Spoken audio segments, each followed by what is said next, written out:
पत्रकार राजकुमार भारती का सभी को नमस्कार। आज मैं नरवाणे में मौजूद हूं और जहां मैड सुनार संघ द्वारा आज अपनी कार्यकारिणी की एक मीटिंग बुलाई थी और मीटिंग में कुछ अहम फैसले लिए गए हैं। और ये मीटिंग थी क्योंकि मैड सुनार संघ द्वारा जो प्रधान चुने गए थे उनका कार्यकाल जो है आज पूरा हो चुका है और अब नई कार्यकारिणी का एक गठन होगा। उसमें प्रधान चुनने की बात आई थी, लेकिन कार्य के पूरे सदस्य ना होने की वजह से आज वो गठन नहीं हो पाया। सबसे पहले आप सभी को बहुत बहुत धन्यवाद, आप यहाँ पधारे न्यूज़ चैनल के मार्फत। हमने जो 2014 में कार्यकारिणी का गठन किया था उसके तहत हमने सुनार धर्मशाला की स्थापना की, जिसमें अब 70 सदस्य हो चुके हैं। आज मीटिंग बुलाई गई थी ताकि पूर्व प्रधान श्री बलबीर सोनी का कार्यकाल पूरा हो चुका था, तो उन्होंने कहा, स्वेच्छा से कहा कि भाई नई कार्यकारिणी का गठन किया जाए ताकि मतलब हर एक व्यक्ति को नेतृत्व का मौका मिले। उनका कार्यकाल बहुत बढ़िया रहा, उनके मार्गदर्शन में बहुत प्रशंसनीय कार्य किए गए। इसमें महत्वपूर्ण कार्य संस्था के सदस्यों द्वारा किए गए, जिसमें हमारे एक रामनिवास सोनी जी जो पहले के संस्थापक सदस्य थे, उन्होंने बड़े हाल का निर्माण करवाया और हमने कार्यकारिणी के मार्फत कम से कम पिछले प्रधान ने 10 नए सदस्यों को जोड़ा है इसमें, और कंट्रीब्यूशन से एक नए कमरे का निर्माण भी कराया है। और कमेटी द्वारा एक प्रस्तावित हाल था जो वो अभी अधूरा है, जिसकी हमने जानकारी मांगनी चाहिए, तो उन्होंने हमें समय दिया है 2-3 दिन का, परंतु आज सदस्यों का कोरम पूरा न होने के कारण या सभी को विधिवत सूचना नहीं दी गई थी, तो 20 जुलाई को एक मीटिंग का आयोजन किया गया है, जिसमें सभी सदस्यों को सूचित किया जाएगा और नई कार्यकारिणी का गठन किया जाएगा। हमारे यहाँ कोई मतभेद नहीं है, पूरी कार्यकारिणी एक नेतृत्व के नीचे कार्य कर रही है और सब मिलजुल करके कार्य करते हैं। इस कार्य के लिए मैं सभी का सदस्यों का तो आज जो प्रधान चुनने की जो बात आई थी, संदेशा ये था कि कोई प्रधान चुना जाएगा, तो आज क्या अड़चन क्या आई? आज अड़चन कुछ भी नहीं थी। हमने ये कहा कि भाई कोई भी सदस्य है जो इस नेतृत्व को लेना चाहिए, मतलब अपने आप को ये समझता है कि मैं अपने नेतृत्व में ये कार्य कर सकता हूँ या जिम्मेदारी ले सकता हूँ, वो स्वेच्छा से अपना नाम दे दे।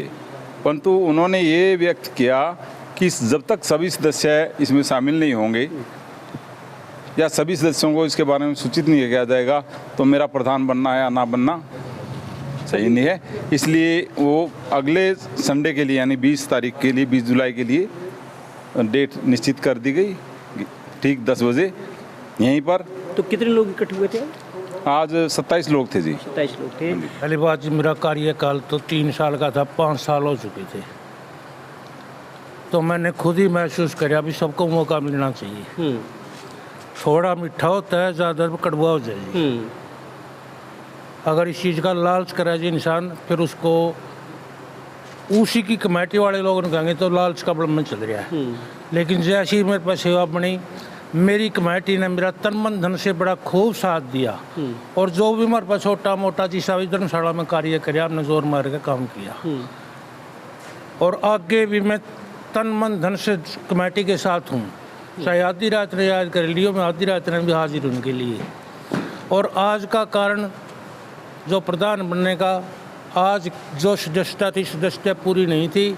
कमेटी के सभी मेंबरों ने ये फैसला किया भी अगली मीटिंग में सदस्यता पूरी होगी या कम होगी, मैसेज सबको भेजेंगे, एक कह के भेजेंगे भी कम आई या ज़्यादा आई, लेकिन प्रधान का जरूर चुनाव होगा। हम अपनी कार्यकारिणी में किसी ऊर्जावान साथी को स्थान देंगे। नई ऊर्जा के साथ नई कार्यकारिणी का गठन करके हम तय दिल से कोशिश करेंगे कि 1 साल के अंदर अंदर धर्मशाला का कार्य पूरा हो जाए। और सबसे पहले मैं राजकुमार जी पत्रकार जो हमारी कार्यकारिणी के नए सदस्य बने, ऊर्जावान साथी हैं, इनका भी सहयोग चाहेंगे, ये भी हमें सहयोग प्रदान करें और हम जल्द से जल्द अपनी धर्मशाला को पूरी करेंगे और प्रधान का चुनाव करेंगे। ऐसा ही है, कभी कार्य होते हैं, कभी बीमार होता है, कभी दुकानदारी का काम होता है, सबके पास अच्छी तरह से मैसेज भी नहीं पहुँचा सके हम, ये हमारी भी कमी रही है कुछ। अब हम सभी के पास मैसेज देंगे और सारी कार्यकारिणी को एकत्रित करके नए ऊर्जावान साथी को चुनेंगे और ऊर्जावान टीम के साथ बहुत जल्दी धर्मशाला का निर्माण कार्य पूर्ण करने में कोशिश करेंगे। धन्यवाद। ये प्रेरित करना पड़ेगा सभी सदस्यों को। और उनको जैसे रामनिवास सिंह ने कहा है कि ये हमारी कमी रही है इसमें, संचार माध्यम से समझ लो आप, उनके पास सूचना नहीं पहुंचती, मेंबर इकट्ठे नहीं हो पाते। जब तक ये मेंबर इकट्ठे नहीं होंगे तब तक ये बात सिरे चढ़ेगी नहीं। तो मैं ये बताता हूँ कि ये जो एसोसिएशन बनाई गई थी, इसका मेन मुद्दा यही था कि एक धर्मशाला का निर्माण किया जाए, जो जबकि सभी बरादरी ने अपनी अपनी धर्मशालाएं हमसे बाद में शुरू करके भी पूर्ण कर दी। इसका रीज़न यही रहा कि आपस का जो तालमेल है ना वो प्रॉपर नहीं रहा। भाई साहब दर्शन जी है, इन्होंने बड़ी अच्छी मेहनत से ये बीड़ा उठाया था, इसके साथ मतलब अच्छे कुल मिला के अच्छे काम हुए, जितना स्ट्रक्चर हुआ खड़ा कर दिया। उसके बाद उन्होंने अपना त्याग, ये एक प्रोटोकॉल है, 3 साल का एक शायद टर्म है इनका कि 3 साल के बाद नेक्स्ट जो अध्यक्ष है उनको चुना जाना है। इनके 5 साल हो गए थे बलबीर जी के, तो अब इन्होंने कहा प्रोटोकॉल्स के अकॉर्डिंग मैं नहीं रह सकता, आप किसी दूसरे को ये जिम्मेवारी सौंपे। सिर्फ पर अध्यक्ष का ही ये काम नहीं होता कि वो सारे काम करे। जब तक ये पूरी कार्यकारिणी को जो जिम्मेवारी सौंपी गई थी, साथ में मिलकर कहीं भी जाना है, किसी पॉलिटिशियन के पास जाना है, किसी ऑफिसर से मिलना है, सबको एकत्रित होकर ही मिलना पड़ेगा।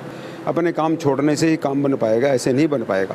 जब हमने इसका बीड़ा उठाया है कि धर्मशाला कंप्लीट होनी चाहिए, तो इसको होना ही चाहिए। इससे अगर गैदरिंग हो जाए ना, उनको प्रेरित किया जाए, तो कहते हैं ना कि अंधेरा घना है, दिया जलाना कहाँ मना है। ये चीज़ ऐसी है भाई, आप काम करिए, प्रशंसा की ज़रूरत नहीं है। उस अच्छी एग्जीक्यूटिव कमेटी बने, वो जाके बंदों को कन्विंस करे, कलेक्शन करे, और ये जितना जल्दी बन जाएगा तो इससे अर्निंग शुरू हो। पहले अपने समाज हित के बारे में सोचिएगा, समाज बढ़ेगा तो आप आगे बढ़ोगे। तो राजकुमार भारती को दे अभी इजाज़त, नमस्कार।